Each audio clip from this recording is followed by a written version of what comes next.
الرجیم بسم اللہ الرحمن الرحیم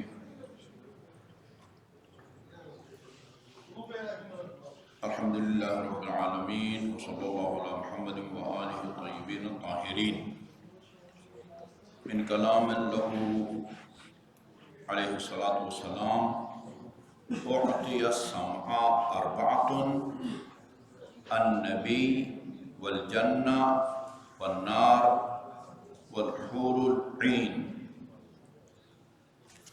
یہ نقطہ اس سے پہلے بھی مختلف مناسبتوں سے میں بیان کرتا رہا ہوں کہ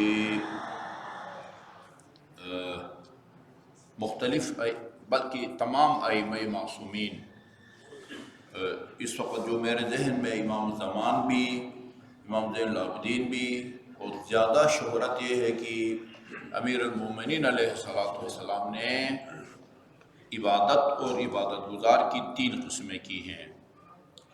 ایک عبادت گزار وہ ہے جو جنت کی لالچ میں اللہ کی عبادت کرتا ہے، فرمایا یہ کاروباری لوگوں کی عبادت ہے، تاجر پیشہ۔ صبح سے شام تک آپ مارکیٹ میں محنت کرتے ہیں تاکہ شام کو کچھ کما کے گھر لا سکیں۔ یہ جنت کی خاطر عبادت کرنے والا کاروباری آدمی ہے، دکاندار ہے۔ کچھ لوگ جہنم کے خوف سے، آتش جہنم سے بچنے کے لیے اللہ تعالیٰ کی عبادت کرتے ہیں۔ فتلک عبادت العبید، یہ زرخرید غلاموں کی عبادت ہے۔ ایک غلام جس طرح اپنے آقا یا مالک کے خوف سے اس کی اطاعت کرتا ہے، امتثال عمل کرتا ہے، اسی طرح یہ نمازی، یہ روزہ دار، یہ حاجی بھی آتش جہنم سے بچنے کے لیے اللہ تعالیٰ کی عبادت کرتا ہے۔ فرمایا میں نہ جنت کی لالچ میں اللہ کی عبادت کرتا ہوں، نہ جہنم کے خوف سے، بل وجدتک اہلا للعبادہ، خدایا میں تجھے صرف عبادت کا اہل سمجھ کے عبادت کرتا ہوں، نہ جنت کی لالچ میں، نہ آتش جہنم کے خوف سے۔ اچھا، اس کا یہ مطلب نہیں ہے کہ جنت کی خاطر عبادت کرنا کوئی بری بات ہے۔ یہ صبح سے لے کر شام تک مارکیٹ میں جا کے محنت کرنا اور شام کو بیوی بچوں کے لیے کچھ کما کے لانا بری بات ہے؟ الکاسب حبیب اللہ، یہ ہے روایت میں ہے، الکاسب حبیب اللہ، یعنی کمائی کرنے والا، مزدوری کرنے والا، مزدوری کرنے والے کا ہاتھ چوما ہے رسول خدا نے۔ یہ مٹی اٹھا کے، گاڑا اٹھا کے، اینٹیں اٹھا کے اس کے ہاتھ سخت ہو گئے ہیں۔ جب مسافرہ کیا، دیکھا ہاتھ سخت ہو گئے محنت کی وجہ سے، آپ نے اس کا ہاتھ چوما ہے۔ اچھا جی، غلام اپنے آقا کی خوف سے اس کی اطاعت کرے، یہ کوئی بری بات ہے؟ یہ بھی اچھی بات ہے۔ یہ ایک الگ بات ہے کہ ایک مولا، وہ غلام مولا کی خوف سے اس کی عبادت کرے، اس مولا کی مذمت ہے، یا اس کی بدزبانی سے ڈر کے آدمی جو ہے نا وہ اس کی اطاعت کرے، وہ اس بندے کی مذمت ہے کہ جس کے خوف سے اس کی اطاعت کی جاتی ہے، یا اس کی بدزبانی، گالی گلوچ سے بچنے کے لیے اس کی حکم کی تعمیل کی جاتی ہے، اطاعت کی جاتی ہے۔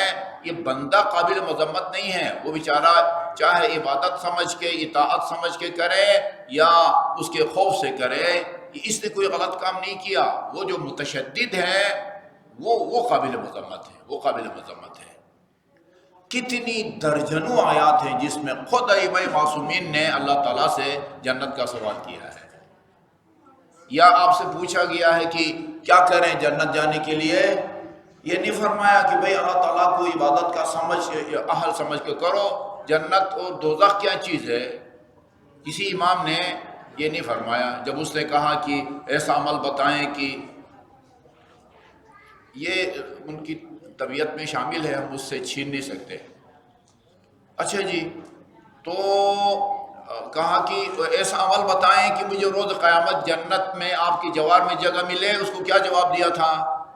انس بن مالک جو 7-8 سال جس رسول خدا کی وہ خدمت کی تھی، اور جب وہ رسول خدا کی رحلت ہوئی تو امیر المومنین نے جن جن سے پوچھا تھا نا کہ کس کو یاد ہے کہ غدیر خم میں رسول خدا نے فرمایا تھا من کنت مولا فہذا مولا، یہ ان لوگوں میں سے تھا جس نے کہا کہ مولا معاف کیجئے میں بھول گیا ہوں۔ بد دعا کی آپ نے اس کے لیے، برس کی بیماری میں مبتلا ہوا، لیکن رسول خدا نے کوئی بخل نہیں کیا کہ بھئی اگر جنت میں میرے جوار میں آنا چاہتے ہو فَأَطِلْ مِن سُجُودِك، سجدہ میں، نماز میں اپنے سجدے کو طول دو۔ طریقہ بتایا، یہ نہیں بتایا کہ بھئی خدا کو عبادت کا اہل سمجھ کے ہاں عبادت کرو، یہ جنت اور دوزخ کے چکروں میں نہ پڑو، ایسا کہا ہے؟ نہیں کہا نا۔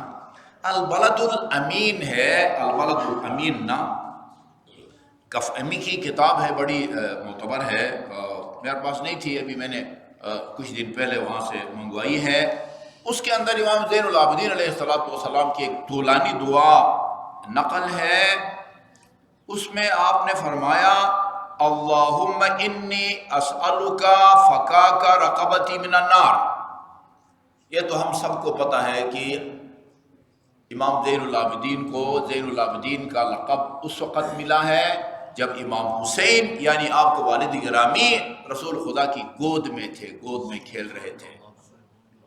اس وقت جس کو زین العابدین کا لقب ملا ہے وہ کہتے ہیں اللہم انی اسألک فکاک رقبتی من النار، خدایا میرا تجھ سے سوال ہے کہ مجھے آتش جہنم سے نجات دے۔ فکاک رقبتی لفظ ترجمہ اگر کرنا چاہیں میری گردن کو رہائی دلا دے، ہاں آتش جہنم سے، وہی آتش جہنم سے مجھے بچا لے۔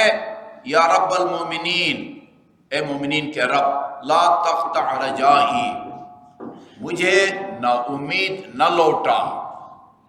امام زین العابدین اللہ تعالیٰ سے کہ مجھے نا امید نہ لوٹا۔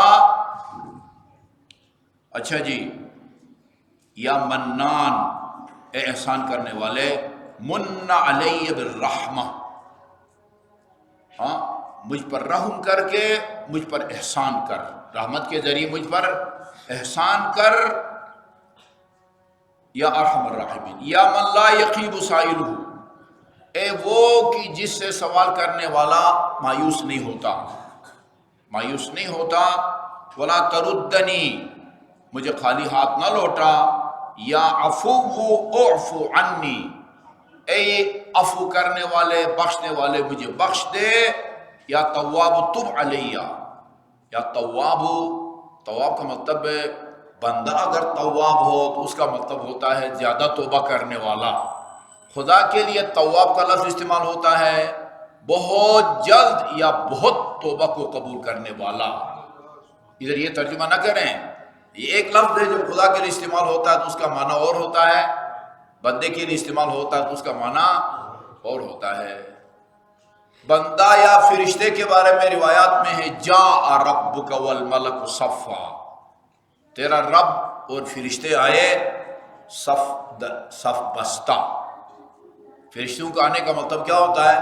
وہ آسمان میں تھے، ادھر سے حرکت کی، زمین میں آ گئے۔ وہ جب زمین میں آئے تو وہ آسمان کی جو ان کی جگہ تھی وہ ان سے خالی ہو گئی، ادھر زمین میں کچھ جگہ انہوں نے لے لی۔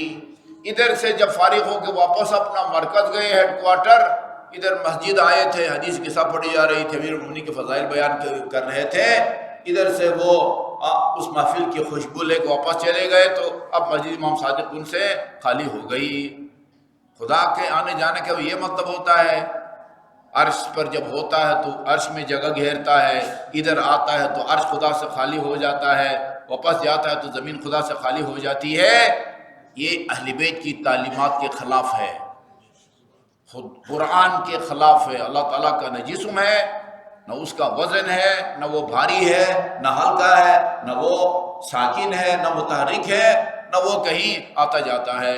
پھر کہ کیا مطلب ہے بھائی؟ عربی کا معنی جاء کا مطلب ہے آیا، جاء ربک والملک، فرشتے آئے اور اللہ آیا۔ یا فرشتوں کے آنے کا مطلب اور ہے، اللہ کے آنے کا مطلب، فرشتوں کے آنے کا مطلب آنا ہے۔ جس طرح آپ اپنے اپنے گھروں سے، سیکٹروں سے یا سب سیکٹروں سے چل کے ادھر آئے ہیں، ابھی ادھر آپ کا بیڈ جو ہے نا روم خالی ہے، میرا بیڈ روم خالی ہے، واپس جائیں گے یہ آپ سے اگلی صف خالی ہو جائے گی اور مجھ سے محراب خالی ہو جائے گا۔ اللہ کے آنے کا مطلب کیا ہے؟ اللہ کی رحمت کا نازل ہونا۔ یہ اللہ کی رحمت. ٹھیک ہے جی. کتنی دفعہ قال اللہ تبارک و تعالی، قال اللہ تبارک و تعالی.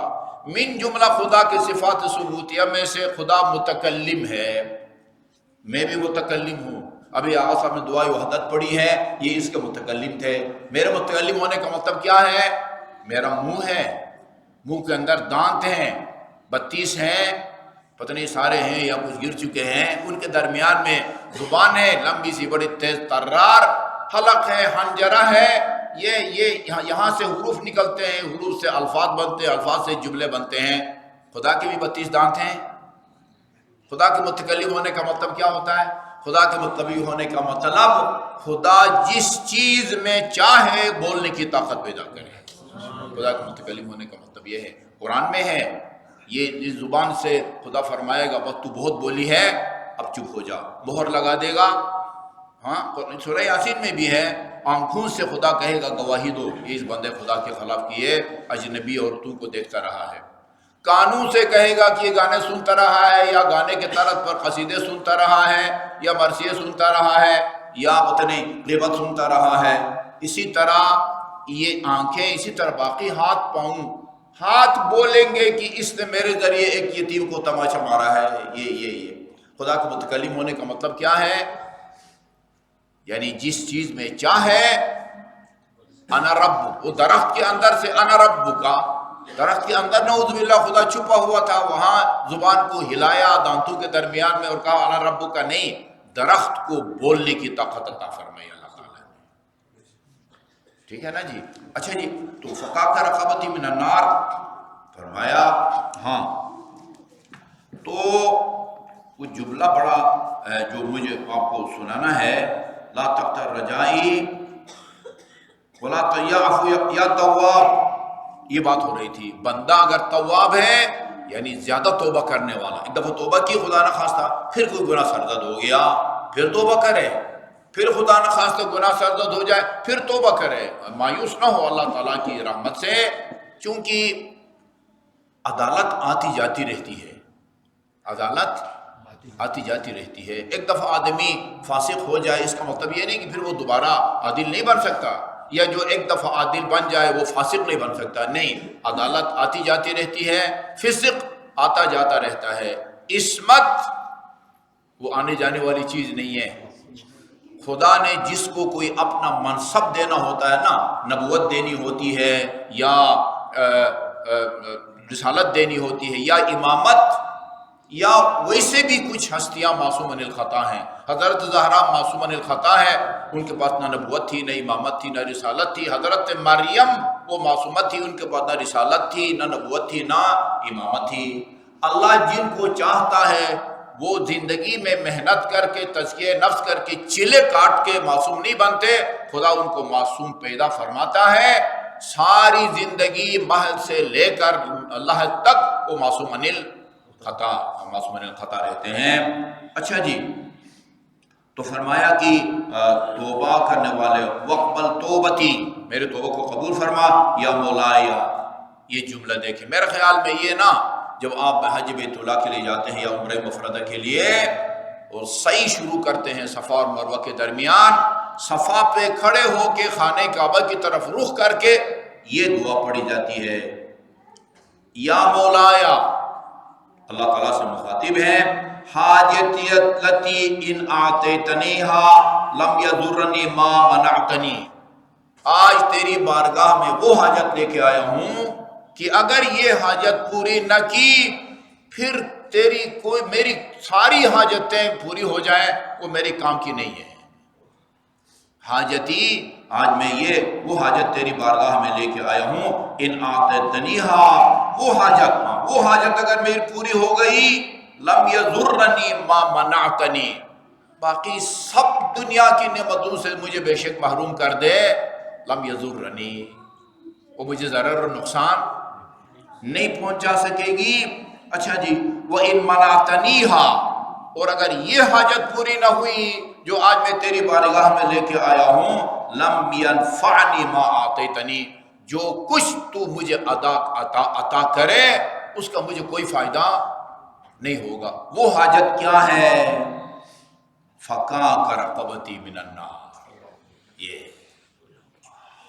یہ دعا جنت میں جگہ دے، آتش جہنم سے محفوظ رکھ، یہ صرف وہ ہستیاں اس طرح کی دعائیں نہیں مانگتی جن کو جنت سے محروم ہونے کا خطرہ ہو یا جہنم جانے کا خطرہ ہو، نہیں، یہ زین العابدین ہے، زین العابدین۔ والد کے بچپنے میں زین العابدین کا لقب ملا ہے ان کو، والد کے بچپنے میں خدا کو اس طرح کی دعائیں پسند ہیں۔ اصل بات یہ ہے کہ خدا کو اس طرح گڑ گڑانا، جنت سے کی درخواست کرنا وغیرہ وغیرہ۔ اچھا جی، یہ تمہید ہماری لمبی ہو گئی، سامنے گھڑی بھی نہیں ہے، جلدی جلدی اس کو پڑھتا ہوں۔ اس میں آپ نے فرمایا کہ اللہ تعالیٰ نے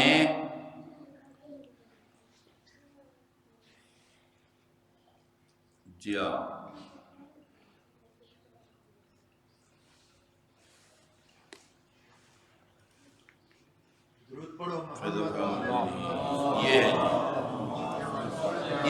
ہم نے آخری جملہ پڑھا تھا کہ بندہ ایسے سفر میں نہ جائے جہاں نماز کے ترک ہونے کا خطرہ ہو یا اس کے دین کو کوئی نقصان ہونے کا خطرہ ہو۔ اچھا، آج یہاں سے پڑھتے ہیں اعطی السمع اربعۃ، اللہ نے انسان کی کان کو 4 نعمتیں دی ہیں۔ کان کو اللہ تعالیٰ نے 4 نعمتیں دی ہیں۔ النبی صلی اللہ علیہ وسلم، ایک رسول خدا کا نام مبارک جو ہے نا وہ انسان کے علم میں لایا ہے اللہ تعالیٰ اس کے کان کے ذریعے۔ والجنہ، دوسری چیز جنت، والنار والحور العین، حوریں جو آپ کے انتظار میں ہیں ادھر۔ یہ دہشت گردوں کو بتایا جاتا ہے حوروں لائن لگا کے نا ہاتھ میں ہار لے کے تمہارے انتظار میں کھڑی ہیں۔